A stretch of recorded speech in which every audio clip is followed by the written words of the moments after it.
Hordoftoota keenya kabajamoof jaalatamoo akkam jirtu nagaa keessanii lafuma jirtuun itti nagaan isiniif haa baay'atu. Har'a immoo icciitii tokko qabannee isiniif dhufneerra. Innis waa'ee maamaa waataan qabatama. Maammii waataan eenyu? Dhaggeeffattanii hiriyoota keessaniif qooduu hin dagatina. Maammii waataan hafuura bara durii kan hidhata waaqolii tolfamoo waliin beekamtuu fi humna seexana garaa galaanaa mandheeffattee jiraattu akkasumas ilmoo namaa waliin bifa qabatamaan wal argitudha. Maammii waataan maqaa akka maambaa muuntuu, haadha bishaanii, lasariinee jedhanuunis ni beekamti. Hafuurri kun hafuura bishaanii Afrikaa dhihaa, giddu galeessa kibbaa fi akkasumas diyaasporaa Afroo Ameerikaa keessatti kabaja guddaa qabdudha.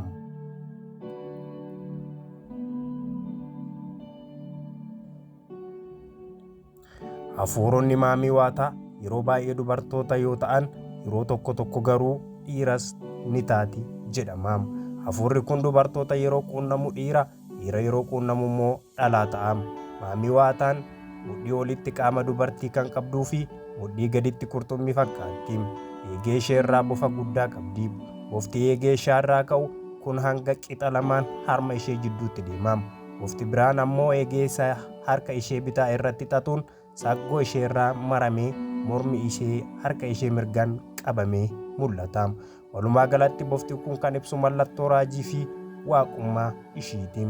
Hafuurri kun saalquunnamtii fedhii saalquunnamtii waliin hidhata guddaa qaba. Namoonni maammii waatii waliin saalquunnamtii yeroo raawwatan akka madda soorummaatti ilaalu. Maammii waataan waadaa lubbuu erga seensifattee booda saalquunnamtii namoota waliin raawwatti. Sanaa booddeedha namoonni waan isheen gaafatte kan argatu. Icciitii maammii waataan waliin qaban baasuun faallaa waan argatan sanaa deemuudha. Gama biraan maammii waataan lixaa fi naannoo jiddu galeessa Afrikaatti akka waaqa fayyinaatti ilaalamti. Namni tokko dhukkuba irraa hin fayyamne yoo qabaate maammii waataan wal argee ajaja ishee raawwata. Booda irra fayyina isaa fudhata jedhama.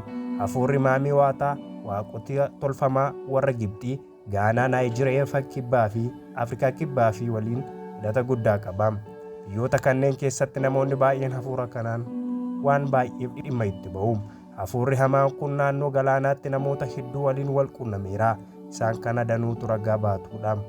Dhiyeenyaas garuu hafuurri kun raajota sobduu Afrikaa wajjin hidhata guddaa agarsiiseera. Raajonni dinqii fi milikkita gurguddaa agarsiisuu barbaadan hafuura kana waliin waliigaltee lubbuu raawwachaa jiru.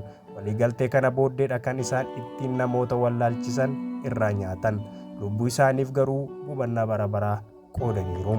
Qarqara galaana poortii harkootitti taateen raawwatamaa jiruu fi waldoonni naannoo sanatti hundaa'aa jiran hedduun hojii daldala humna bishaanii kanaa raajota, paasterootaa fi barsiisota sobduu Afrikaa waliin wal quunnamsiisan ta'anii hojjechaa jiru.